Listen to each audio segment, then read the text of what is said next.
Hi, Scott.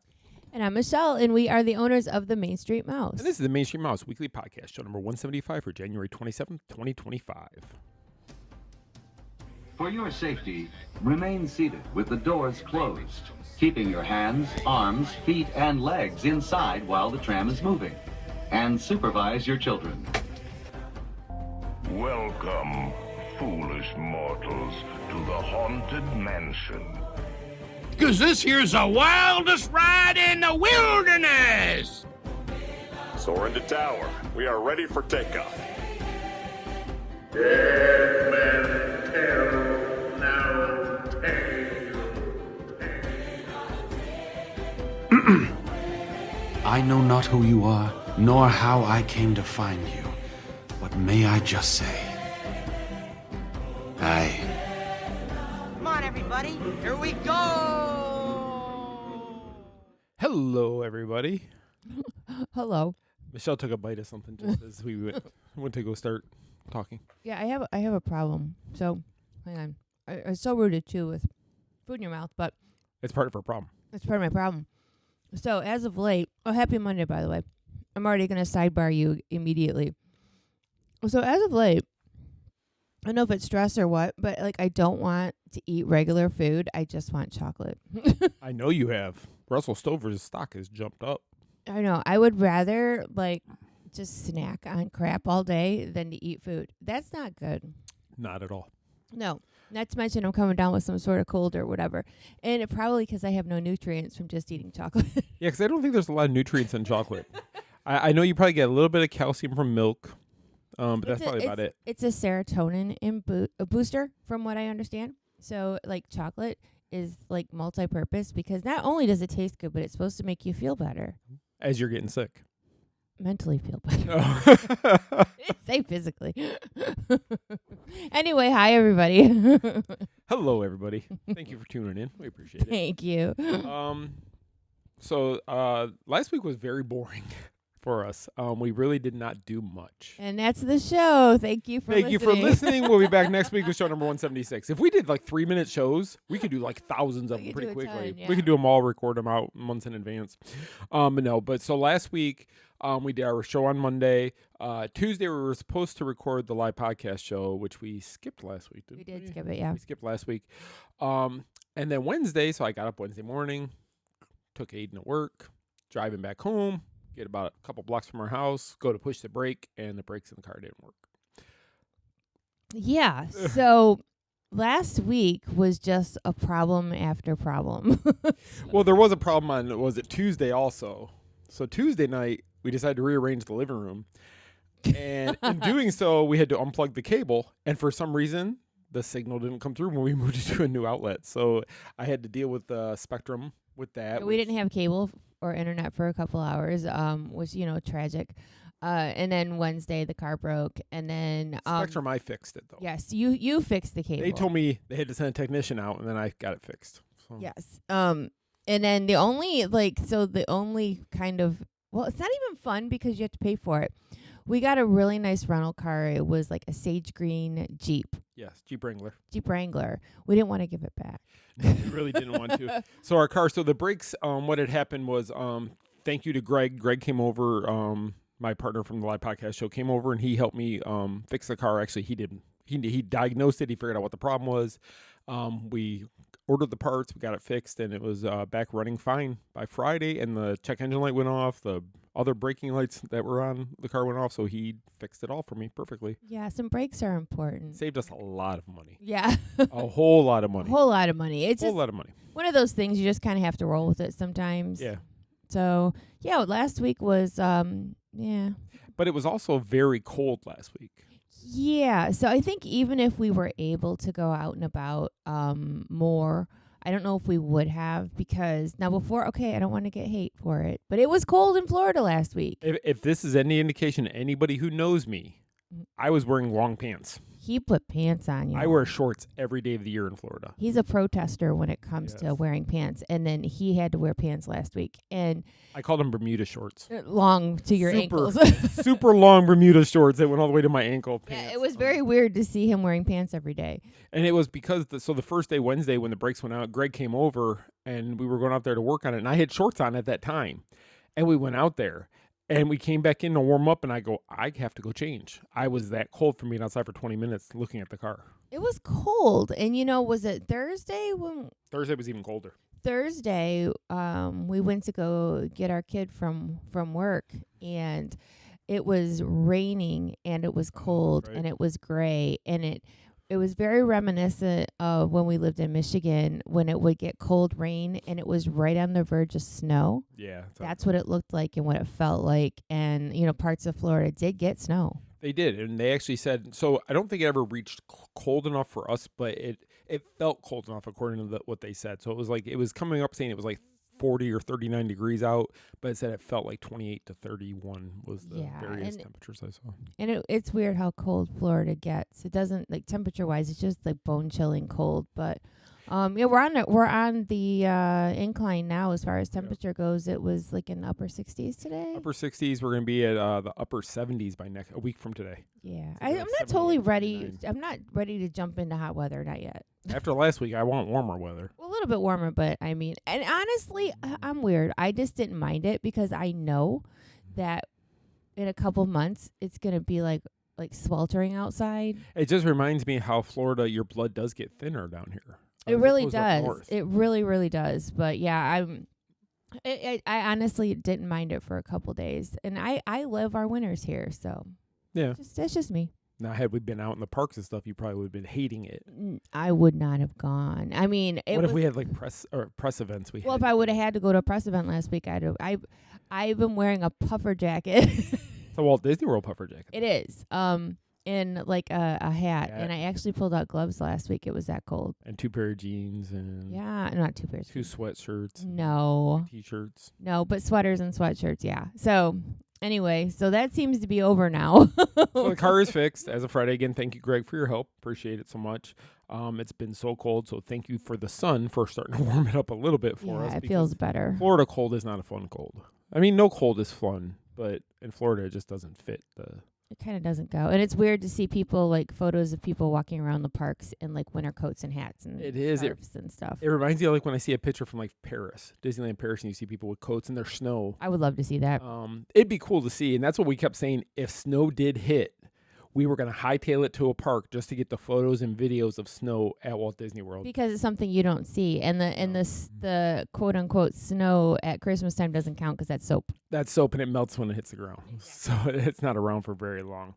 The only other thing we've done in the last week is last night, Aiden went out with his friends and me and you decided to go to Disney Springs to have dinner. We were going to walk around for a little bit, just get out of the house. We hadn't been out much.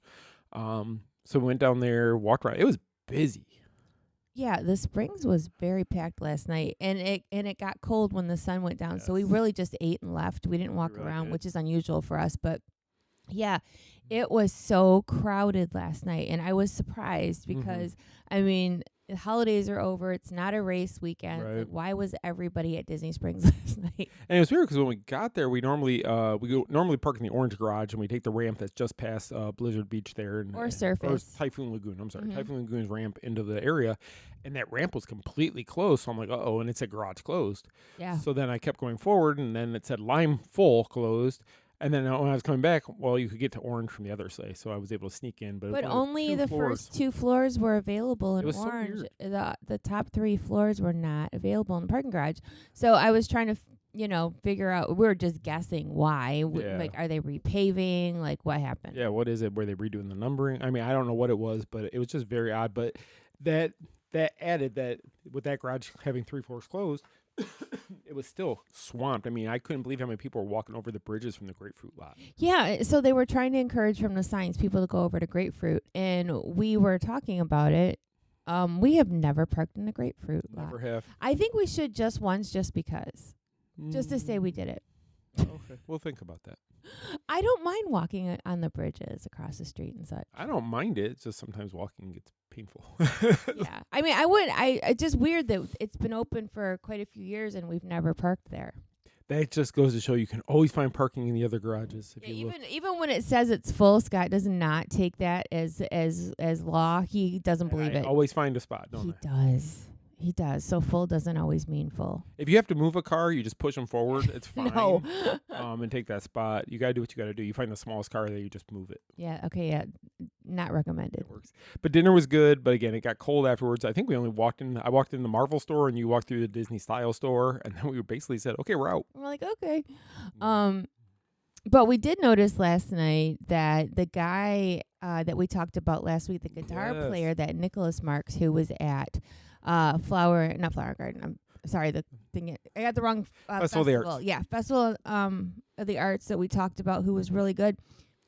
He was actually playing a large, like a full set last night at the Springs out by the fountain over there. Yeah, right outside the theater, by the Coke store, Planet Hollywood, in that whole little area. Yeah, whereas right like there. he played 15 minutes at Epcot, he had like a whole set going on, and he's really good. He was great. He was playing when we walked into the Springs. That's when we saw him, and we knew him from afar because we saw him throwing the guitar in the air like he was doing at Festival of the Arts. Yeah. And then we got closer. He was playing really great. We went and ate, came back through probably an hour later, and he was playing his next set already. So yeah, he's really good, and we couldn't figure out, like, I mean, Disney's our job. Why haven't we seen him before? I don't know. I don't know if we just because we get used to the different performers that are down there that we just kind of tune it out. Maybe. I don't know, but I don't recall. But when we were walking up, I'm like, oh, hey, it's that guy. If He's Mr. good. Maserati wasn't dancing with him, I don't pay attention. No, it was a little cold last night for It was. shorts too. But he's got all those jewels that probably help keep No, him maybe. warm. So if you don't know who I am, look him up. Mr. Maserati, Disney Springs. Just do a Google search and you will learn all about him. And he's a Hey. fascinating gentleman. Yes, most Disney people know, but if you don't, there's a little rabbit hole for you. It is. It'd be fun. Go down the rabbit hole. Let us know what you think. But Nicholas Marks is a great guitar player. Fantastic. He doesn't sing. Well, we never heard him sing. He's always just playing. No, but he's good. So yeah, he was. I don't know if he's a regular at Disney Springs on the weekends, but Sunday night that's where he was. So we'll have to keep an eye out for him next time we're Yeah, down he's there. pretty to see good. if he's around there. Maybe look him up and see what his schedule is. So, okay, so I guess that's all we really have to talk about outside of news. So I guess we're going to jump into news. Maybe we'll spend a little bit more time talking about some of the stories that happened in the last week. So sure. So the first story that came out after last week's show was the hippo, Viviana, turned 50 at Animal Kingdom. And now that was an original opening day hippo, correct? That was their opening day of Animal Kingdom. Yeah, but Uh-oh. the math ain't mathin'. Well, if it wasn't born there, they could have brought it from another park. It's an opening day hippo, but it was already like 25. Well, it had lived somewhere else, but they brought it in. They can't wait for all these animals just to be born at Animal Kingdom. It would take forever to populate the park. No, I'm just wondering where she lived before she became a Disney hippo. She lived at the San Diego Zoo, and they brought her in because how she is was. that? You know what I'm saying? No, I know what you're saying. It's Give me just. pause for a minute. I'm like, wait a second. The park hasn't been open for But 50 years. if every animal had been born opening day, I don't know how they would have. Only Disney Magic could have brought. Look, we have 400 animals, all born today on Earth Day. It's Disney Magic. Ooh. All the animals have been re-aged. Oh my god. But yeah, it's just I don't know. That giraffe right there, that hippo, same birthday, born Same the birthday. same moment. When the park opened at 8 a.m., they were born. Boom, giraffe. The safari that day was horrible, but But after that, it was great. it was great after that. No, it's just I don't know why that just gave me pause when I got the press release. I was like, wait a minute. Oh, hey, it's no different than us. We lived up north, and then we moved here. So we're like the hippo. So Viviana lived somewhere else, and then she came to Animal Kingdom. She's a Disney fan. She wanted to relocate to Florida. Okay, but see now I'm invested kind of. Like you're gonna look it up? I would like to know where she came from. Like where did she live first? Like was she always a Disney fan by chance? And why isn't she as famous as Mudang? Moodang. But they gave her like Think of her a pumpkin cake no. or a watermelon cake. It was was like a watermelon cake. And then it had like fun facts in there. Like, did you know like a hippo can squash a whole watermelon like with one bite? I've seen it. It's kind of cool. It's like, it reminds me of like almost like a water balloon. Like when it gets pressure, it goes pop. I don't know why. There's just something watching a hippo eat those big watermelons is just it's just crazy that they just swallow the whole thing in one bite. We so need a life. So thank you guys for tuning in. You can see that we're losing our minds over here because we haven't been out. Like, that's fascinating stuff. Fascinating. Okay, moving on from Viviana. So Michelle's job by next week's show, though, is to find out where Viviana lived prior to coming. And I hope you have a good story, like found out in the Serengeti. I could make up a story. You could make up a great I story. could come up with a great story. It was Kevin the Bear found Viviana in the woods. Do hippos don't go in the woods? They go wherever they want to. Have you seen a hippo? They swim. They do those. They're so cute. They are cute, but And they're like also watermelon. They will crush you to death. Yeah. They're strong. Yeah. I read that. Do you still want one for Christmas? A little baby Mudang one. A little Mudang? Well, they grow big. Like Ava looks like Mudang. Yeah. And Ava used to be much smaller. They get large. Anyway. Okay, next moving thing. on from hippos. Next thing, put a blog last week. If most Disney fans collect something, every time you come to Disney, there's something you get, and a lot of people collect the popcorn buckets. It's become a huge thing over the last probably 7-8 years that Disney keeps coming out with these new elaborate popcorn buckets. Just not the normal containers. They've come out with all kinds of different shapes. The balloon ones. Well, yeah, something that people look at the holiday parties or whatever. Or festivals, like they always have a popcorn bucket because for whatever reason, it always sells. It's always a big ticket item. But like just like you and I, for example, we stopped buying them all because you can only have so many popcorn buckets. We have. I'm sidebarring you again. Do you remember when we first moved here? Mm-hmm. That first Halloween, they had Haunted Mansion Mickey.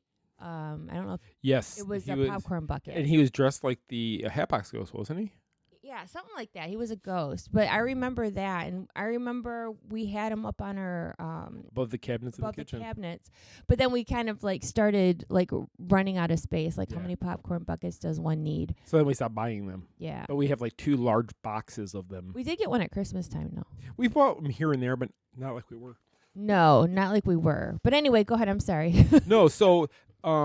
with that becoming a thing that they've become such a collectible for fans and stuff, I've noticed that movie theaters, especially with the Disney films, I know other films are doing it also, but Disney has mostly superhero stuff. Mostly superhero. I know Moana had a special bucket for this year, but then there was other films I've noticed. There's like a horror movie that's out at the theaters right now, and they have a casket popcorn bucket. Ew. So I put out a blog last week that was about the different merchandise that 3 different theaters were going to be selling during Captain America Brave New World, which included AMC, Cinemark, and Regal. So they had different things, and they're getting really into merchandise like special Funko Pops for the theaters, pins, the fan events. That was kind of surprising. I mean, I know...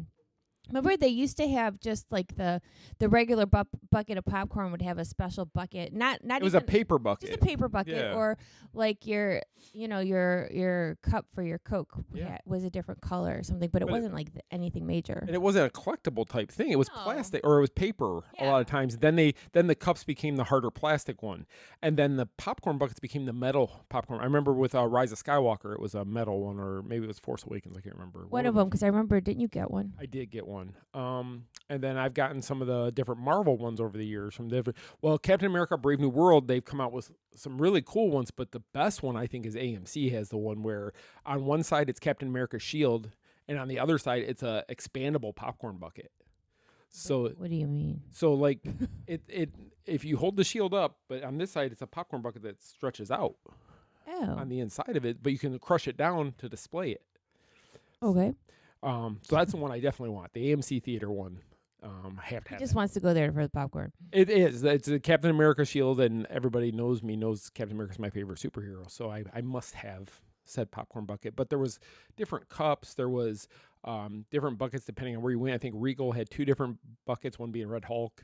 all kinds of different collectible things at the theater, which I don't even think when I go to the theater, I don't think about buying stuff to collect it. And that's No. becoming. But you know what, though? If this is something new that they're starting, I can see people, like, going to the movies wanting to go either opening night or shortly after just to get their hands on whatever the collectible item is. Yeah, I mean, it's kind of crazy that they do it that way now. I'm trying to show Michelle the picture here really quick of the popcorn bucket. So if you look, and you can see this all on the site, I will have this in the show notes about it, but the shield is on the bottom, and then the top expands into a bucket. I see. And they fill it with popcorn. So I think it's kind of a cool. Okay, it is pretty cool, collectible. actually, now that I'm looking at it. So I must go get that one. Oh, yeah. Does it say how much it is? It does not say. That one looks too fancy. It does that. It expands and collapsible and things like that. It's kind of Yeah, cool. that's not something you look at it you like normally see. And then they also will have the cup that matches it. Of course they do. Of course they do. So it's going to cost me $40 for popcorn and a pop. So something they spend about 22 cents on. Right. But it's pretty cool. And then you got like special collectible pins if you go to like the fan events. We used to do that all the time. Remember with did. Star Wars and with some of the Marvel, you wanted to, you and Andrew used to always go to the fan events so you could get the pins. Yeah, and Regal was really good about that because they came out with the coins, and they had different coins. And I have them on the shelf somewhere behind me, different coins, and depending on, so if you just bought tickets, you got like a silver coin, but if you were like a Regal Club member, you got like a gold coin, and I would get both of them because I was the Regal Club member and buying the tickets for that. But it was always really cool to me to get those things because it's not something readily available for other people just to go and buy. And then if you look at, was it Cinemark, they have like Captain America helmets, and they got plushes and different cups and posters. There's a whole lot. So I'm looking at the article on our site right now. So you'll have to go check it out because he has like visuals of everything that's on there. And that really does surprise me because I don't. It looks. It looks like something that you would buy in the store, all these different things, It does. and in being part of a movie. Yeah, that popcorn looks good. Oh, yeah, even specialty like combos. Like they have one combo here where you get drinks, you get a paper bucket of popcorn with the symbol on it, 2 bags of candy. I think that's AMC has that kind of deal. They have a keychain if you go to the fan event on the 13th. Which is somebody's birthday, so we won't be there on the 13th. Oh, whose birthday is I don't February know. 13th? Somebody's. Few the people. day before Valentine's Day. It's a few people's birthdays, isn't it?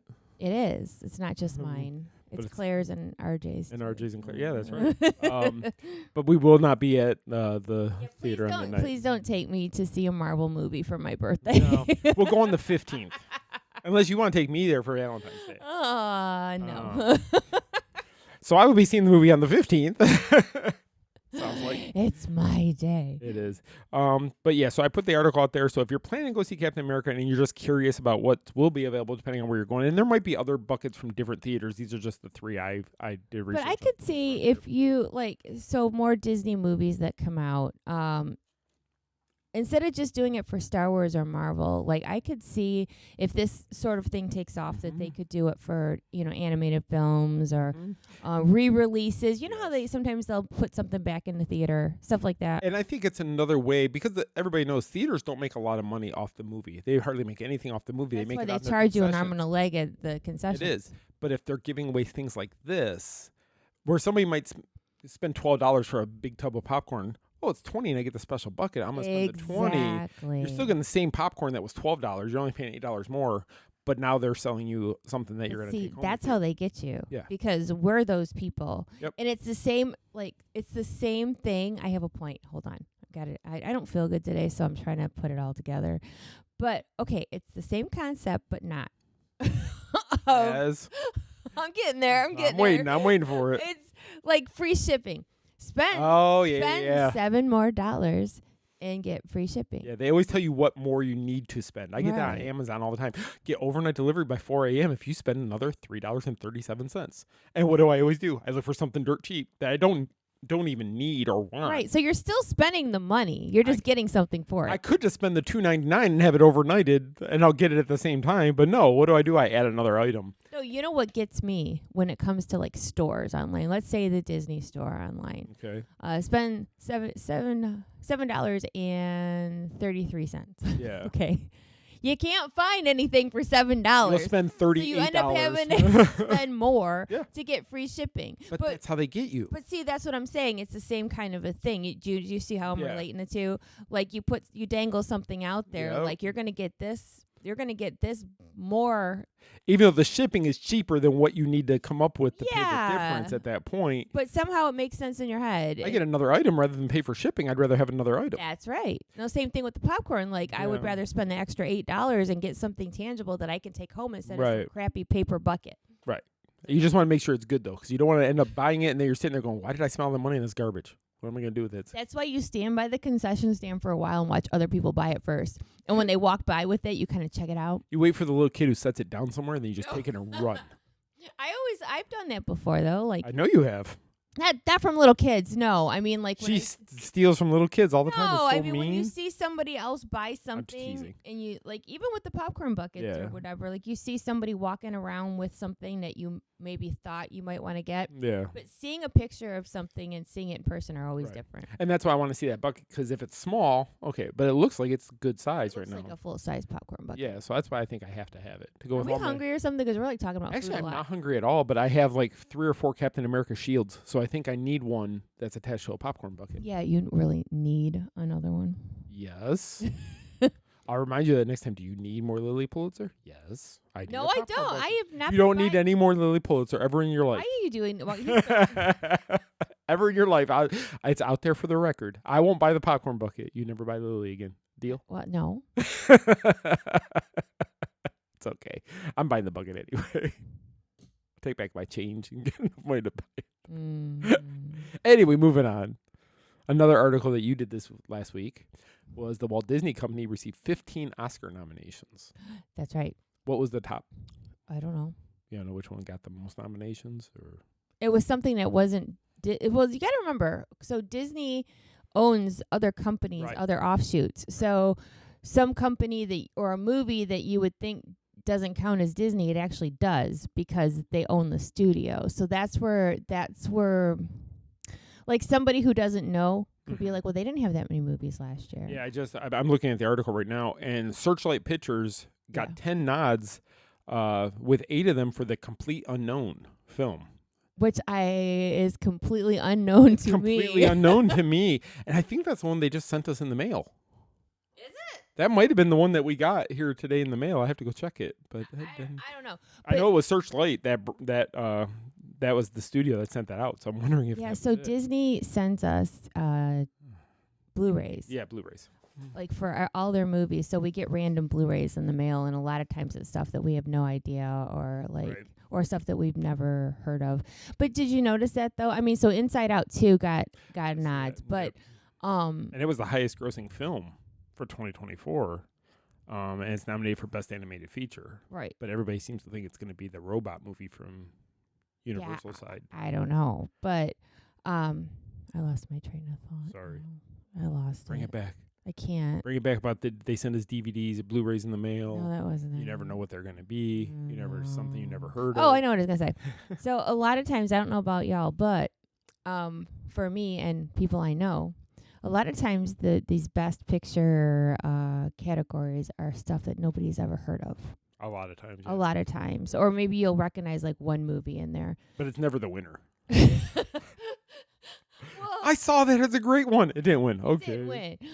Yeah, or for me, like it's either movies I haven't heard of or actors that I hadn't heard of. I mean, sometimes, but you know what though? I'm gonna be completely honest. I don't watch that show anyway. No, I don't. I'm not. I know some people like to get snacks and watch the Oscars and all that. That's just not me. I remember when we were kids, though, and maybe that was just something in Michigan. But it's like if it was Grammys or Oscar Grammys, night, like that was a those huge thing. awards, like MTV Music Awards back in the day. Used to be Yes. something that everybody waited to see. because now nobody it's was- not the same. Nobody cares. Do you remember when this is how you know you're getting old? Because Back in my day. we were it was last September and stations show the same flipping commercials over and over and over until you want to break your TV. Correct. And I remember, like, in end of August, September, they kept showing this stupid commercial for the MTV Awards. Right, because it's in early September usually. Yes. And I remember the song they used, and their song, featuring so and so and so and so and this person and that person, and you're like, who the hell are these? Didn't know any of them. Like, who are they? Yeah. Or you know what's bad is when they say, their Vanguard Award is somebody that we know. Somebody who we still kind of listen to that was like, oh, I love them. Yes. They're getting the Vanguard Award for the contributions to music Yeah. being in the industry for like 35 years. It's like, oh, man. Like, okay, somebody that I've heard of. But yeah. Somebody I saw in concert. Yeah, it's just weird how things change. But anyway, I'm sorry. I just thought I'd point that out. No, I agree with you fully on that one. But I just remember as a kid, I always wanted to stay up late, especially for the Grammys, because especially growing up in the 80s, you never knew what Michael Jackson was going to do because it was always a big deal to see Michael's performance. The very last act of the night was always the big deal. Yes. I remember when Blink 182. I was just going to say Blink 182. When they closed the MTV Music Awards, and they weren't even supposed to close it that year because Tom DeLonge was sick. And they told him at like the last minute, okay, you guys are closing the show because somebody had to cancel or whatever. And they came out there and they closed the show with all small things. And it was just there was a ton of people on stage. It was like a big carnival. And it was a whole situation. Yeah, it's funny. I was going to mention Blink 182 also. But there's been so many good acts. Like I remember, I think it was MTV Music Awards a few years back. Justin Timberlake did like a 20-minute medley of everything he's done, and NSYNC showed up at one point, and then they disappeared, and he started at one building, and he walked to another building, and it was a really cool performance they did with that. So they've taken the performances up, but I still don't know 99% of the people who are getting awards. And the thing is, I kind of don't care. I don't care either. Anyway, go on. Anyway, I just don't totally care. sidebar that too. Okay, let's move on.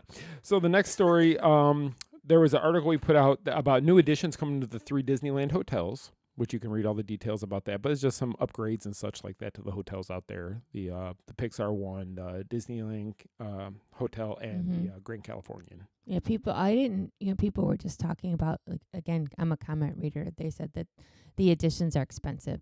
They always are. Yeah. Disney will never go down in price. It's always just going to go straight up. They're expensive. They're expensive.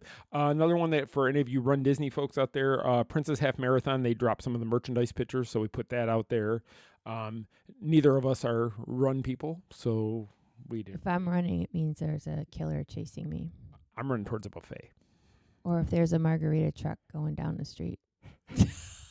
like an ice cream truck? An ice cream truck, but margaritas. You never know. It could happen one day. That's genius. The next article that we did put out, though, that was kind of something to create a lot of hype and talk, was the closing dates for the Muppets Courtyard was released. Finally, they've told us. That's what it was. I was sitting here thinking, I'm like, something major had dropped. Yeah, that one was big. That the area. So as we reported some time now, that Monsters Inc. Land is coming to the area where the Muppets Courtyard, Pizza Rizzo, Mama Melrose, all that back there is. So there was chatter when they first announced this that people were unsure, and I'm not even sure why they felt that way, but people were talking that they were going to somehow leave Mama Melrose's restaurant, and but they're obviously. Yeah. Not? No, because it says, so the last day to get in there is the June 7th. I take that back. I apologize. So that was when, I'm trying to read this as I talk about it. So Mama Melrose's will serve its last guests on May 10th. Muppet Vision 3D and Pizza Rizzo will have their last day on June 7th. And then beginning June 8th, it says construction walls will go up just behind the Coca-Cola stand, blocking off the entire Muppets Courtyard from anybody going back there. Which is kind of odd, because if you really go back to the Streets of America was there was a way to come up the Streets of America behind where you'd come out almost to the exit of Muppets 3D. Yeah. There used to be Phineas and Ferb used to do their meetups back there and all that stuff. So all that area can't go back there anymore because that's all Galaxy's Edge. I mean, I know this is going to be the most unpopular opinion ever, but I'm going to miss Pizza Rizzo. I like it there. I just do, and it's always been a good standby place when they're open. That is. Yeah, they close at like 5:00. Just their little pizzas are pretty good considering it's park pizza. Right. We've talked before. We like their upstairs, their Italian. I love the Italian wedding banquet room that's up there. It's so cute. And I think it's just because of the nostalgia, because it's been there for so long. Yeah. And I remember when the kids were small, we would go in there to eat. Back when it was Pizza Planet. Pizza Planet. But yeah, it was still the same kind of pizza. Yeah, it was the exact same thing. In the same place, basically. Just different theming. Yeah, I don't know why. I feel a little bit of a heart tug about that. Mm-hmm. I hope that they move Piggy's Fountain somewhere else. It'd be good to put it over in front of Rock and Roller Coaster, which is getting the Muppets overlay. Yeah. I know. See, here's the thing. I'm going to sidebar you again. This is like 12th sidebar. I know. I won't make it long. Okay. But so, in the spirit of reading comments, Okay. there's so much use the word again, chatter, especially over on X, formerly Twitter, about changes. Yes. And how people don't like them. Right. And people hoping against hope that certain things won't change. So the Muppets thing, people weren't happy about it, Right. but they're kind of more accepting of it. Right now, the focus is they're really not wanting Rivers of America to go away over at Magic Kingdom. Right. There's got to be a way they can save the river area, blah, blah, blah. But I think people, Disney people don't like change as a whole for the most part. But they will complain they wish they had new stuff. Right. But they don't want to lose anything. They just want to add to it. Yes. But and it was so weird because just like with anything else, Muppets Courtyard back there is never really busy. No. I mean, you do have people go back there, but it's not like it's a high demand area. Correct. But I'm going to miss certain things. But still, okay, so I still miss the Streets of America back there. Yeah, I do too. I loved that area. I still sad about Osborne Lights. There was just something about going back there. Mm-hmm. You know what I'm talking about? And it was just cool because it was very large, actually, the whole Streets of America area. And we did it many times. We wandered back there late, and there was nobody back there. And you could go sit on the different steps of the different buildings. Peaceful. Very peaceful. You could see the different props and stuff that had been left, like the dinosaurs from the TV show. They had props and stuff of them by one of the windows and such. You could see that stuff. So it was little things like that. And again, Osborne Lights, I miss the entire thing. I wish we would have never lost that. Yeah, me too. But it just seems like this is one more thing because when you started talking, as soon as you said construction walls are going to go up, it reminded me of when they put the Streets of America construction walls up, and they just had coming soon Star Wars Galaxy's Edge. Yeah. And I still have pictures on my phone of the actual walls that say Star Wars on them. And it's just weird how since we'll be here 11 years this year, which is crazy, but how much things have changed and evolved just in the time we've been here, talking about construction walls, like of what it was like when we first got here to what it is now. It'd be interesting if I have one, and I may have one somewhere, to take a map from that first year we moved here of the studios and compare it to the current map of the park. I think studios is most different. I would say Epcot second, I would say, because Fountain of Nations is gone. Yeah, I would say that.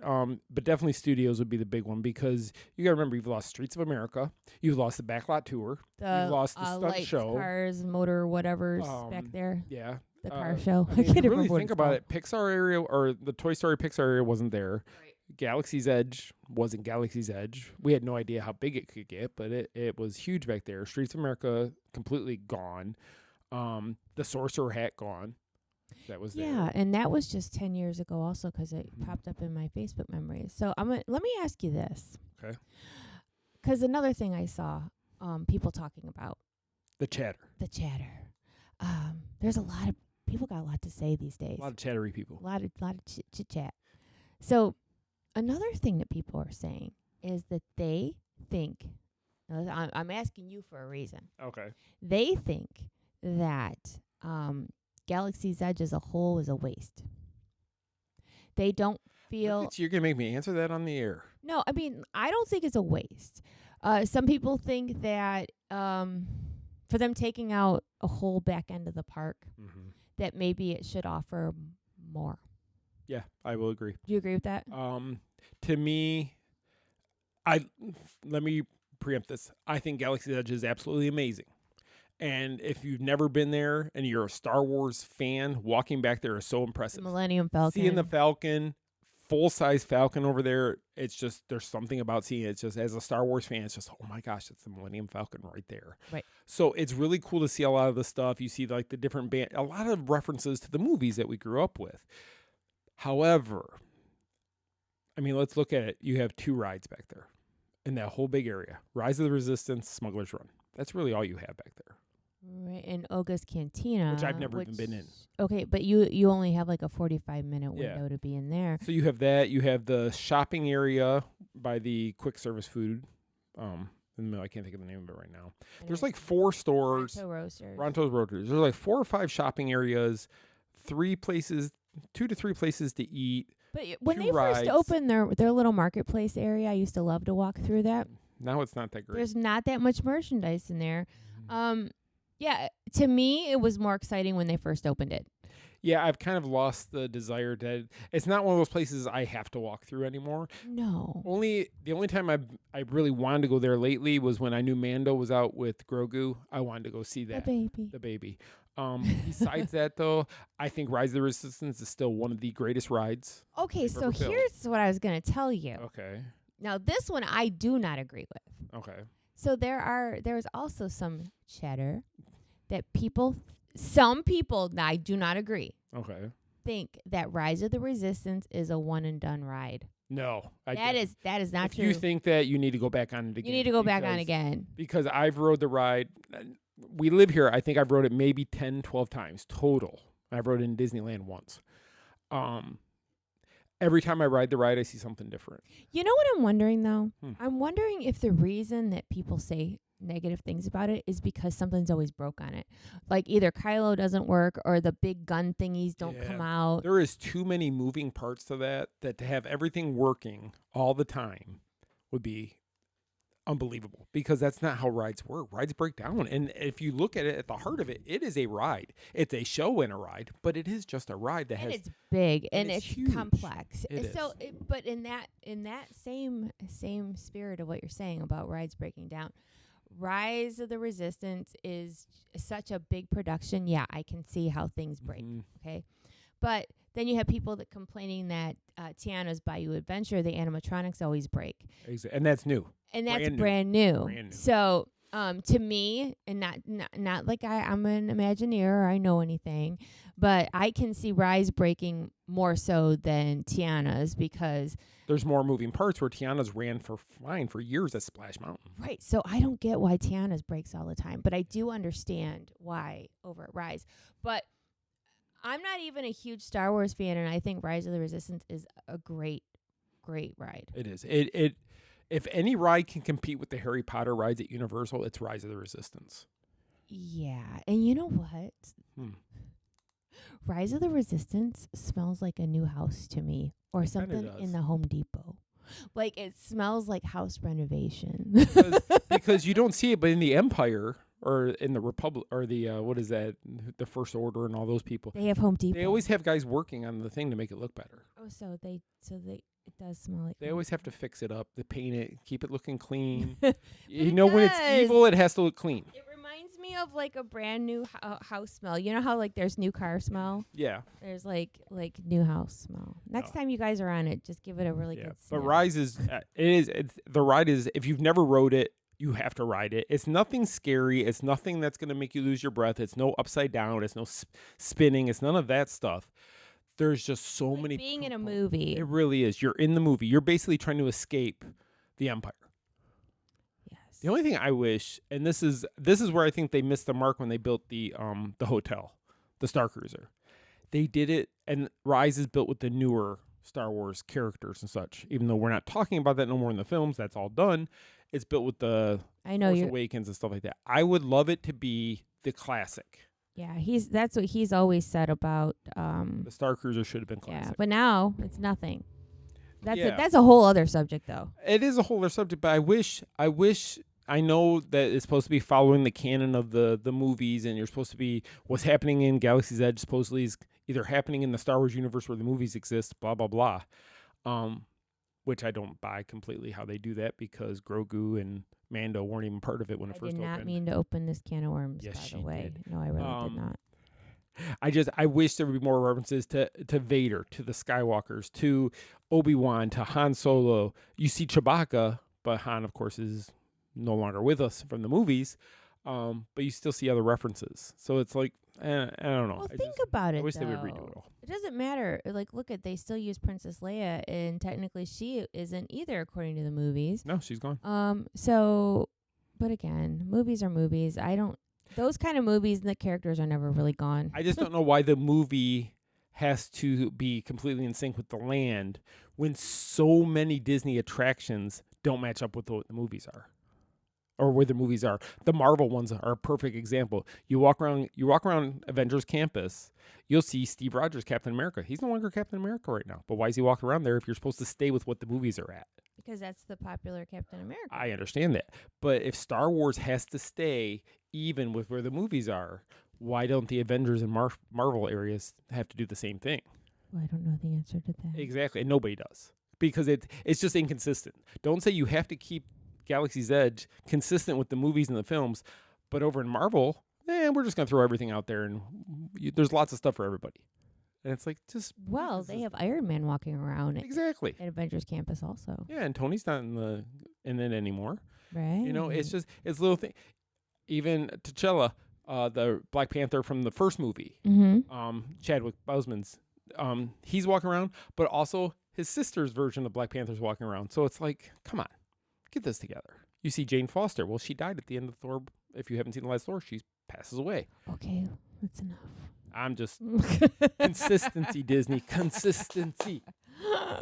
Okay, I'll move on. That was, you talk about my sidebars. So the Muppets Courtyard is closing in June. How did we go from Muppets to all that? And if you want to go to Mama Melrose's, the last date is May 10th, which I'm guessing is right around Mother's Day. Probably. Usually that's around Mother's Day. So the other thing was news that just broke shortly before we came in here. Garden Rock's concert series dropped for Flower and Garden Fest. Yeah. So, was there any groups you're looking forward to? No. None at all? I mean, there's nothing set my world on fire. I really think that the fall concerts are better. I don't know. I probably would go see Flock of Seagulls. Because every year I say I'm going to go and I don't go. I want to go see the Spinners again because that was a really good concert we went to last year. We did. I would like to go see Flock of Seagulls. So if anybody wants to go with me to see Flock of Seagulls, you just let us know. And Air Supply is celebrating 50 years. Oh, good Lord. And they're still not out of love. See, I can't even talk because I just wish that they would get a little more with it. Looking down this list, Flower and Garden is definitely catering to a certain age demographic. That's not ours. It's even above us. It's like we're not that old. Jeez. No, it's above us as far as your parents' generation more than ours. Like Peter Noon and Herman's Hermits. And that's even before them. That's even one step to the grandparents. But opening is Boston, which was kind of ours, but the biggest hits of Boston were kind of before us really being in. Oh yeah, my dad loved Boston. Air Supply was big in the 80s, but we weren't into Air Supply. I have a question. Easy. Yeah. Go back. Boston? Yes. Well, Tommy DiCarlo, who was one of the lead singers of Boston, is coming. Because the original lead singer is no longer with us. Correct. Tommy was the one that took over, I think, after Brad. Okay. And he's coming. He's opening just by himself, though, yes. right? But they always put former lead singer of Boston. So in other words, he's going to sing some Boston songs. He's probably going to sing some other songs, but he'll be there. Then it goes to Air Supply, Blue October, Rick Springfield, who we know is in his 70s. Yeah, and he's there every year. He hosts Working Class DJ on the 80s on Sirius Radio on the weekends. Yeah. Hosts that. Herman's Hurt starring Peter Noon, who was big in the 60s. He is Henry VIII. He is. 38 Special, which was one of those groups that is kind of, I never was a fan of theirs. Then you have Jason Scheff, who was a longtime singer of Chicago. I don't know. He must have been when Peter Cetera had left and maybe took over. Yeah, no clue who he is. No idea. March 30th and 31st, TBD. Who? TBD. To be determined. They're great, though. They're awesome. So if you can go see them, go see them. And then you have the orchestra starring ELO and ELO Part 2 former members. I don't understand why there's two different ELOs, but there's a Part 1 and a Part 2 of former members. But Jeff Lynne is not with them. I was going to say, Jeff Lynne isn't part of it, so why? And he's the most famous of all of them that anybody would know, so he's not even going to be there. Then you got Sugar Ray, so that's 90s. That's us. Yeah. That was Simple Plan, which... Okay. Yeah. Jody Messina. I think she's country. I never was in the Mike Delgadice. I don't even know if I'm saying that right. Probably not. Probably not, but I don't know who he is. I don't know who he is. Then Flock of Seagulls. Yes. And you got to do your hair up for them. right? Taylor Dane. So late 80s, early 90s. Yeah. 98 Degrees, 90s. which we saw them a few years ago there. We did. With Marsden. We were there with Jason Marsden, and We were walking did. around and saw them playing. Plain White Tees. That's early 2000s. Early 2000s. John Cicada, who I would like to see John Cicada. I think he probably performed. John Cicada had 2 really good songs. He did, but everyone he came out with, his songs just always sounded really good. So I would probably go see Cicada. That's May 9th and 10th. So if we were going to go to Mama Melrose's, then we can head over to Epcot afterwards and we can go see John Cicada. Cicada. I've never heard of a new band, Maverick City Music. I don't know what that is, but they're coming in May 11th and 12th. Then the Spinners. The Pointer Sisters. I don't know if there's any original members. I don't know either. The Pointer Sisters. The Outlaws, another new band for the festival. Never heard of them. No. Then you have Don Felder, who was kicked out of the Eagles for fighting with the other ones. And there's rumor that, or there's always been the story of him and Glenn Fry getting in a fist fight backstage at one of the concerts. And that's when he left the band. Okay. And then the 2 new acts closing it out, Cat Empire. The Cat Empire. Never heard of them. Meow. And We the Kingdom. Closing out and I don't know that one either. I don't know if maybe that's one of the Christian artists. We the It Kingdom. sounds like a Christian artist, but I don't know. But I don't know. There's just a handful. All the new ones, I don't know them at all. Yeah, I know. I don't know either. But do you see what I'm saying? Like, it's just nothing is like that. Like, oh my God, I must go. Yeah, it's just there's not that band this year that's like, oh my gosh, I can't wait to go see them. And usually, Flower and or Food and Wines are better. They are. And I'm not even sure why that is. Why it's better over there, but maybe because you're drinking more because it's food and wine. Because you can drink it. You can drink at Flower and Garden. Yeah, but they don't put it in. I don't know. What do we know, right? But this is the Garden Rocks thing. You're going to Garden Rock with Air Supply. And you're going to Garden Rock with... Okay. Yeah, I don't know. I'm underwhelmed. So I just looked up We the Kingdom is an American contemporary Christian music band. Okay. So I did look that one up really quick here, and that's the only one 'cause for some reason it took forever to load on my computer, but that one I did. And they're closing out the whole show. So, but that's all the Disney news I have for the week. Was there anything else you knew about that I didn't know, maybe? I don't know. I'm going to take that as a no then. So other news going on in the area. I want to just run through these really quick. So over at Busch Gardens in Tampa, it started this past weekend and it runs into June time. Sesame Street Kids Weekends. So they're doing all kinds of stuff over there and like pirates and stuff. I saw a picture of Bert and Ernie dressed as pirates. Arr. So that's going on over at Busch Gardens if you're going to get over there. Universal Orlando has announced all their event dates for 2025. So they put in there the dates of Horror Nights, Christmas stuff, the festivals. Mardi Gras starts this coming weekend. Their Mardi Gras is fantastic. Their Mardi Gras is a lot of fun. Mardi Gras is fun. HHN, of course, I love HHN. Christmas is great. The Grinchmas show, fantastic. Yeah. They really do it well over there. They do. And when they do their musical acts, usually they're pretty good. I mean, they're people you've heard of. Yeah, Mardi Gras this year. Mardi Gras, there's not a lot of people I'm excited to see. There's a couple I would go see. But it's people that I know who they are. Exactly. So the end of the January, or it was actually this past weekend was Rock the Universe. Then starting this Friday, Universal Mardi Gras. Then something new they're starting in April and May is Universal Volcano Bay Nights. So you're going to be able to go to Volcano Bay at nighttime. Then the earliest it's ever started and running the longest ever Horror Nights is August 29th through November 2nd. So that's a really long time. And then beginning November 21st till December 31st will be the holidays at Universal for their Christmas stuff. And then don't forget when you're there, you go to the... I'm trying to read this as I do, but you have the Cursed Coconut Club during Mardi Gras. So is it? It's called the Cursed Coconut Club. Then you have the Dead Coconut Club during Halloween Horror Nights, and then the Red and Green Coconut Club for the holiday time. We have to go check that out because I absolutely loved the green and red coconut club. Yeah, we would definitely. So we'll have to go. The Cursed one is opening up for Mardi Gras, so it'll be opening this weekend. So we'll have to check that out. So we'll have to go over there and get some photos and such of everything going on. And there's also different stuff going on at their resorts over there. And don't forget the biggest thing that's happening for Universal this year is Epic opening. Right. So yeah, stay tuned for all that. Yeah, so there's all kinds of stuff going on over at Universal. The one hotel did open, the one that we got to tour a couple weeks ago. Is that Stella Nova? Stella Nova. Stella Nova is the one that is open. People are already staying there, so you can stay there. It's just And it's affordable. it's affordable. Epic's not open yet, so you're gonna have to take transportation and go anywhere else. But it's a really nice hotel, so you might want to check it out now before the crowds really hit that one hard once it opens. SeaWorld Orlando announced that they're doing another. They did a run last year for Halloween to go with their Howl-O-Scream. They're doing a fun run for the Seven Seas Food Festival called Flavorful Fun Run this year.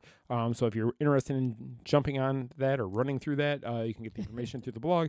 And as I've already said, Universal's Mardi Gras starts this weekend, I believe on Friday. Is that right? February 1st, whatever day that is. Okay, that would be Saturday then, I believe. So, so I definitely would like to get over there this sometime. Yeah. T-Pain is there on the 1st. I would go. So yeah, T-Pain is there this weekend, and then the next weekend is Joe Jonas. Then the Kool and the Gang the weekend after that, and it's just you can see the whole list of who's going to be there. But T-Pain I think would be kind of cool. I know. You got me thinking now. Yeah, I think, and it's also so this weekend in Florida you have Mardi Gras kicking off. Mm-hmm. You have the NFL Pro Bowl. Yes. Is this weekend, and MegaCon. That's a whole lot of going on. Everything going on this weekend, so you got to really pick and choose. And the Royal Rumble. Oh my gosh. For the WWE. That'll be on TV here, and we'll be watching it. So yeah, there's all kinds of stuff this weekend. It's a busy weekend. Oh my gosh. Yeah, kind of crazy. So yeah, we're not gonna be able to go see T-Pain because we're doing Royal Rumble. Well, crud. Oh yeah. Wah, wah. But we are gonna get over to Mardi Gras. We need to get over there and check it out. I'm more excited to go to Mardi Gras than I am MegaCon probably. Yeah, me too. Just because I don't have the money to go to MegaCon. MegaCon costs a lot of money. You know what? Oh boy. MegaCon is a great event. It's when we first moved here, it was a lot smaller than it is now. It was owned by different people. Yep. But it is so big and is so crowded. The parking lot's already sold out for Saturday, I think. I don't know about any other times. And expensive. It's But expensive to so park. expensive. The food, everything. The food at the convention center is not that good. No, it's not. It's not that good at all.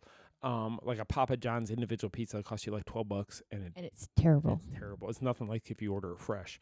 The celebrity lines are usually insanely crazy, And they cost a lot of money. I mean, I don't know. I guess I did see that Alicia Silverstone and Henry Winkler both canceled today. Oh, see, I wanted to see Alicia Silverstone. I know. I was gonna have you dress up like her. I have the Cher costume from Clueless. I wanted to meet Henry Winkler because the Happy Days crew was all gonna be there. There's gonna be 4 members of there was gonna be 4 guys. We were just talking about this the other night, and I'm like, how many people even know what Happy Days is? And the only reason that we know is because they used to play reruns, because we weren't really around for the first round. No, we saw it on the the reruns. I think we saw it on TBS. Do you remember they used Yes. to play all the old shows? They play Happy Days, Brady Bunch. But remember, after Arnold's drive-in had burnt down and they rebuilt the new one, and Fonzie was the co-owner of it, and Heather O'Rourke was in the show. I remember when Heather O'Rourke was on. Yes. So that was the... Holy crap, man. Yeah. But yeah, so for any Happy Days listeners out there, though, Ron Howard's going to be there, Donnie Most, Anson Williams, and Henry Winkler are all going to be there. Now, Henry's not going to be there, but you have Richie, Ralph, and Potsy are all going to be there this weekend. So, and Richie, of course, is... I'm not excited for Happy Days. I want to see it, but you want to see the Breakfast Club reunion. I would totally love that. So I love 80s movies. So you have Molly Ringwald, you have Ali Sheedy, Judd Nelson, and then Anthony Michael Hall. So Anthony Michael Hall is back? Yes. Okay. So it's the 4 of them are coming, which we met Anthony Michael Hall years ago at Spooky Empire. We did. And you have a poster somewhere around here from 16 Candles. I do. That he signed. And I have a picture with him. It'd be cool, though, to get that poster signed by Molly Ringwald. Yes, it would. Because she's there. So yes, it would. That's something to think about. But I know when he signed it, though, he signed like a half a book on the thing. He did. He was flirting with you all the whole time. He was. He's married now, by the way. Is he? Yeah, but and has a baby. But yeah, he did flirt with me. He told me I was lovely a couple of times, and then I was like, oh, by the way, this is my husband. He was hi, sorry. hi, nice to meet you. That's my claim to fame. Anthony Michael Hall flirted with me 10 years ago. But yes, they were all part of the Breakfast Club and all the John Hughes movies in the 80s. John Hughes movies, yeah. But they were also all in a series that me and you absolutely loved that was on USA Network.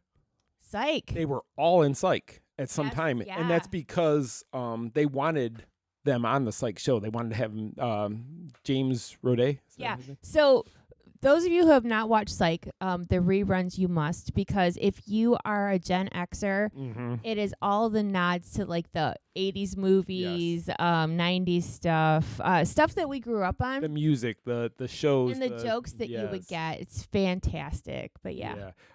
So the four of them were also in all the Psych, or were in some time or another. They were all in Psych. In a Psych episode, yeah. So yeah, I think, and Ali Sheedy, I think, was in the most. She was the crazy, serial killer lady. She was. So I think it'd be cool to talk to them all about that, because we know, Psych. because we talked to Anthony Michael Hall about it, and he said it was the greatest thing. He said he had a blast on that show. Yeah, so I think it'd be interesting to see what the other three think. You know what? Too. So when we met Steve Valentine, who was also on Psych, who was on the Disney Channel for a while. Yes. He even said how much fun that guest spot was on Psych. Yeah, he said that the crew just had a lot of fun. It was work, but it was fun work. It wasn't like they were having the. So if it hasn't been on for a while, but you must go watch the reruns. I think it's on Netflix, or maybe it's Amazon Prime Video. One of those has all the Psych episodes. Is it Peacock? But yeah, if you've never watched an episode of Psych, go check it out. It is hilarious. If you're looking for one particular episode, season 2, episode 1. American Duos. It's like a knockoff of American Idol, and we've seen it so many times that we can it's still quote the it. best. I would watch it again right now. American Duos, look it up. And it has it has Tim Curry. In it. Who played Nigel St. Nigel, which is a spin-off of who is supposed to be mean like Simon Cowell. Yes. American Duos. You will be so thankful that you looked it up. You will go check it out. Go check it out. Yes, let us know what you guys think about that. So I think that's all the news I've had for the week. And we're at an hour. We hit the hour. You didn't mark. think we'd. I didn't think we would, but we did. Because we talk too much. Okay, so here's my question for you, and it kind of you started to allude to what my question was, so it's kind of freaky that you did that, because you had no idea what the question was. I don't know. So today, they announced the Garden Rocks concerts, as we just talked about a few minutes ago.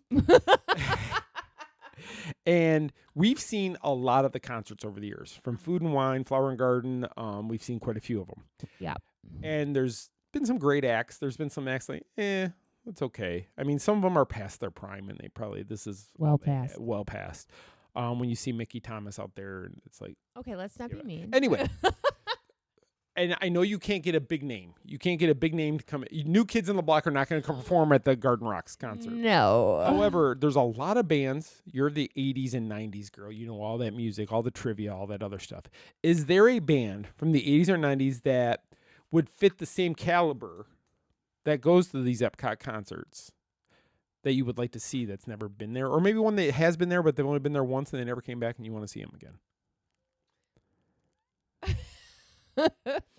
Now, you notice I didn't put Universal or SeaWorld in there because they get better acts. Okay, so do you want the first thing that popped into my head? Yes, first one. Because I can't really finish the thought, but because you ruined my thought when you said something that goes along with that. Yeah. I'm gonna go different. Okay, then go different. I'm just talking about that they're in the same league almost, as far as like the fandom would be about the same level. Okay, so I'm gonna say that it would. Okay, I have 2 ideas. Okay. We'll go do the easy one first. Okay. Debbie Gibson. Oh. They've had Tiffany. That's true. Why not have Debbie Gibson? And she was Belle in Beauty and the Beast on Broadway, so she is a Disney performer. Yeah. Has she ever been here for Festival of the Arts, though, for the Broadway shows? I don't think so, but she did tour with New Kids a few years ago. She would be actually really good to bring her in. I would go there. see Debbie Gibson. I saw her when I was in elementary school, I think. We saw her a couple years ago with the New Kids, though. Yeah, that's what I just said. Yeah. With Tiffany was there with her. Yeah, because Tiffany goes all the time. Yep. So why not? She's on. And they were out at the same time. Yeah. Yeah, that'd be a good one, actually. I'm surprised they haven't brought her in, being that she does have the Belle part down from Disney, so. I don't know. And yeah, there was a whole rivalry back then, but they're friends now, from what I understand. Okay, so they've done some great sci-fi movies together. Yes, they have. Like one of the giant gators that eat people. Yeah. Okay. Anyway, maybe that's not a good thing to brag about. Film the Animal Kingdom. Okay, so you ready? Yeah. We are gonna take Garden Rocks and we are gonna flip it. Okay. Rock the Garden. No, we're going to make it something new. We're going to have a weekend that is a 90s dance music weekend. Oh, boy. Okay? So, like, let's have, like, CNC Music Factory. Oh, Lord. Or La Bouche. Or somebody like that. Like, the mid-90s like club music. That's what we're going to throw in there. Yeah, Disney's going to do that.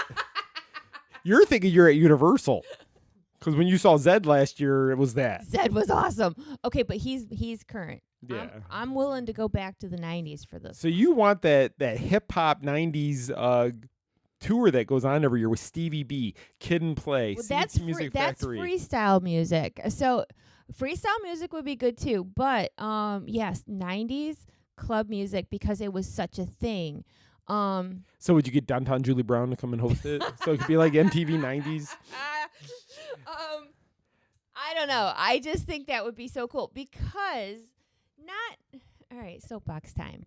Not everyone likes just guitar type of music, classic stuff, Right. It kind of fits the Epcot crowd, what they do. Sure it does, but let's bring in another crowd. And I'm not saying bring in Zed. So for those of you who don't know that's not what gonna Zed is, that is techno club music that is fan-freaking-tastic. If they brought him in, they would put him on the float that they do harmonious on and have the float work with his music. Okay, so first of all, they could not have Zed because he sells out huge stadiums. Yeah, they don't have enough room. That's not happening. Yeah. If they got a lesser-known DJ, which I don't know. DJ Pauly D this year. He's going to Universal this year. Yeah, Pauly D is going to be at Universal. But anyway, so like in the mid-90s, because I used to go clubbing in downtown Detroit, no shame. And then little sweet, innocent Michele, Princess Vespa Michele, was hanging out in the clubs in downtown Detroit. And I'm going to do a sidebox, or what do you call it? Sidebar here. If you guys could see the playlist on her phone. The best ever was when Ronnie saw what your playlist had on. Our friend Ronnie is like, oh, I see what you're all about. He goes, you're all sweet. And I thought you were this Disney girl and all sweet and innocent. He goes, I look at your list. And I'm like, oh my gosh, she's all into the hip hop and the LA music and the California with the rappers and Tupac and Eminem. I have a lot of Eminem on my Dre and all them guys. It's like she got a lot of that stuff. You're very versatile. I am very versatile. But yeah, I'm not asking to bring Eminem because that wouldn't happen. No, he could sell at Walt Disney World. Yes, he could sell at Walt Disney World. But I'm just saying that there is if you want to go back years, there is a genre of music that they never tap into. Yeah. And the 90s club scene was big. And I'm not just saying it because I was part of it. I'm saying it because whenever when they used to sell throwback compilations of music or whatever, they always mentioned the dance music from the 90s. Yeah. And it was a whole thing. It was a big thing. I mean, and this is after Milli Vanilli. Right. Which they kind of started that club music, or the people that were singing for them did. Yeah. And it kind of went on. Remember, Club MTV went on tour, and they had all the. That's where Milli Vanilli got busted. Yes, that's where they got busted. That's what I was thinking about. But I just think that there's variety. Let's do variety. Okay, so let me ask you, playing devil's advocate. Do you think that Disney doesn't do that because that type of music is going to be nonstop dance for 30 minutes? Why? So but What's they don't wrong have with that? because of all the seating. There's room to dance. They don't want people blocking other people's views, though. People do it anyway. I know they do. How many times am I sitting there among the bugs? By the way, the bugs in the pavilion are they're terrible. bad. There's all these bugs flying around, and I'm looking at somebody's sweaty behind in front of me because they're standing up. Oh, I know. Like when Fatone comes and he brings his different artists with him, and it's fun. It's a great night, great show, and all that. Yeah, that's stuff. a good concert. But they even slow down some of the songs. He'll do some of the slower NSYNC songs, so it's not constant boom, boom, boom, boom, boom. But they also do some Bye Bye Bye and Tearing Up My Heart. It's just not one after the other after the other. They No. take a little break. But how fun! I'm just saying, if anybody knows anybody, how fun would it be just to try it? You realize everybody listening right now goes, she knows more people than we do. Okay, that's a fair point. But I just think that I'm all about different things, okay? Okay. I just feel that variety is important. Mm-hmm. I mean, think about it. They have classic rock. They have oldies. They have country. They have Christian music. Right. They have Motown type of stuff. Yeah. They have no booty shaking.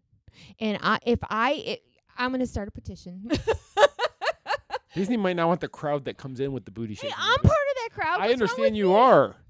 But I think that they're worried about the crowd that was at the clubs in Detroit with you coming dressed like they did in the clubs in Detroit. We did not dress bad. You didn't. But I guarantee What there kind was of people who clubs you probably think I did. was going to? I don't know. You want to tell me more about it? Off the air? No. Dance clubs.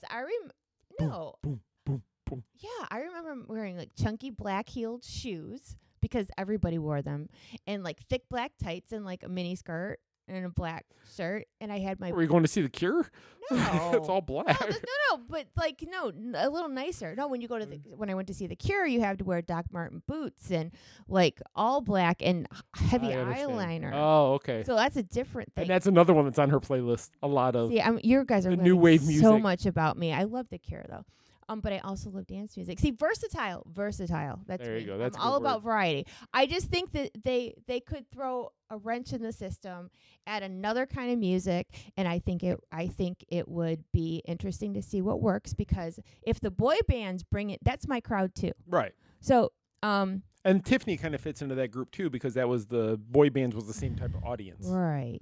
So, like my age bracket likes the boy bands and such. So I'm sure that that a little bit of dance music would be fun. And speaking of boy bands, Joey McIntyre was here last year for Candlelight Processional. He was, but we were not here. We weren't here, but you never know. You might get one of them to come perform.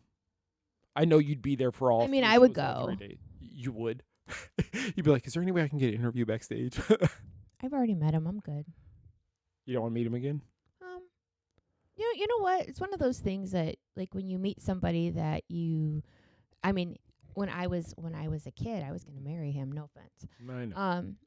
But then my whole life was I wanted to meet him, and then when I did, I'm like, okay, I'm good. And it was good. It was a good experience. It was Sometimes a good when you meet experience. somebody, you're like devastated, but that was actually a really good experience when you met the whole group. Yeah, and that's another one of those things where, like, if there's a celebrity that you really want to meet, and it could even be somebody that you just sort of like, let's say, or somebody that you've liked for years, and if you meet said celebrity and you don't have a good experience, that will stick with you forever. I know. And it does. I know. We've met a few. We met him. We met the one who I wanted for the first House on Miles Expo, and he was there eating his donuts. Under the table and Under being the mean table. to people. Being mean to everybody. Okay, let's not. And if you've seen a Pixar film, he's probably in it. Probably. Let's just say that. But yeah, so you don't. But then again, you know what? Etiquette in general, anybody that you follow, even if it's people that you follow online, because it's always you just want to make sure to have a good first impression. So I guess my whole point is, if you have a good interaction, I'm good with that, because I wouldn't want to catch them on a bad day and have them ruin what I are. Right. Does that make sense? Yeah, because that's your one opportunity. You don't want to walk away with a bad experience of that one opportunity. You Right. want it to be something because you turned around and started crying after you met all 5 of them. Well, heck yeah, I did. You were bawling your eyes out. Our friend who runs that it was the Amway Center then, now it's the Kia Center. But you turned around and you just gave her a biggest hug because you're like, thank you so much for making this happen. Because it was like It was a dream come true. since I was a little kid. Yeah. So. And the best part was you missed Donnie the first time, and then Donnie walks up to you. He's like, hey, I didn't get to hug you. I know, right? Right? No, and I wrote about this in my book, by the way. So, Moving to Main Street USA, if you have not read my book, you totally should. But I did write about that because it was such a surreal thing. It was. But if you think about it, I know we're over our time, but if you think about it, when we first moved here, I'm going to sidebar again. Meeting a celebrity was like a huge thing. Because we didn't do that in Michigan. Because we did not do that. Yeah. So meeting New Kids on the Block for me was like what would be like top of the list, some people that I've always wanted to meet since I was a kid. Right. But now, when we were doing our own expo, like I'm just going to use the Hocus Pocus guys for an example, okay? Now that I know like over half of the cast of that movie, like 75% of it. yeah, and they actually know me back. Like, it's not just like we've met at a convention. Like we know them. Right. It really makes you look at things differently as opposed to going to meet a celebrity, as opposed to hiring them to work for you. Right. Because we hired them for our expo. It's different. Right. But once you start doing that, you look at it differently. Like these are just regular people. Right. You know. There. That's why I said earlier we we saw 98 Degrees at Epcot with Jason Marsden was with us hanging out. We were hanging out. Who with is him. Binks the Cat and Max Goof, just for those. And he was on Step by Step, or I'm sorry, Full House and things like that. So Step he by did. Step too, I think. Yeah, he's done a lot with Disney. But yeah, we went and hung out with him, walking around Epcot. And he asked us to go. He's become a friend, like a lot of these people. Like Doug Jones Yeah. has become a I friend. love Larry Doug Tobias Jones. have become friends. So it's really great that when you meet these people and your expectations are perfect because you want them to be like the person you see on the screen, and they are. Right, and that's what makes it awesome. And it's really cool because and it doesn't. I wouldn't want anyone to think that it takes away from anything. No. Because yeah, it's still exciting, but more a human level. Because like for our expo, we they're coming for us. Right. We're not going to them. Yes. So it's a different experience. Yes. But yeah, I just think that the whole thing is exciting, whatever way you look at it. It is. But yeah. It is. Yeah, I would. Yeah. I don't even know. So you want to do a 90s club weekend at Epcot? Yes. La Bouche, CNC Music Factory. Who else you got? If I look at my phone, I could probably tell I know you could probably tell us about 2,000 people you'd like to see there. I'm drawing blanks right now. Way over here. But here's the thing. Oh, Black Box too. Trying to think. Culture Beat. I know that probably people don't know who these club rats are, but I do. I know you do. Because I was one. You're a club Not rat. a club rat. You're okay. a club rat. Okay, I don't want to call myself that, but yeah. We're going to change Pizza Rizzo to Club Rat. Club rat. No, because in Detroit, that's what people did on the weekend. Well, some. I did. You did. I did. But I still love that music. Right. So that would be that. To wrap it all up and put a bow on it, let's do some 90s club music. Okay. So if by some chance somebody who's the powers that be is listening to this and you book the entertainment for any of the concert series at Epcot, let's get some Something party to up think in about. here. and Michelle would be glad to promote it for you guys. I will MC it for you. We'll MC the whole event and introduce everybody and go from there. So I did. So anything else we want to talk about? Oh, I think I've said plenty. Good? Yeah, because we're at like an hour and 15 minutes. So I'm just going to say, if you ever have a question you want me to ask Michelle on the air, please feel free to email me at scott@themainstreetmouse.com and just put in there question for Michelle as the subject line. Give me your question and I will ask her.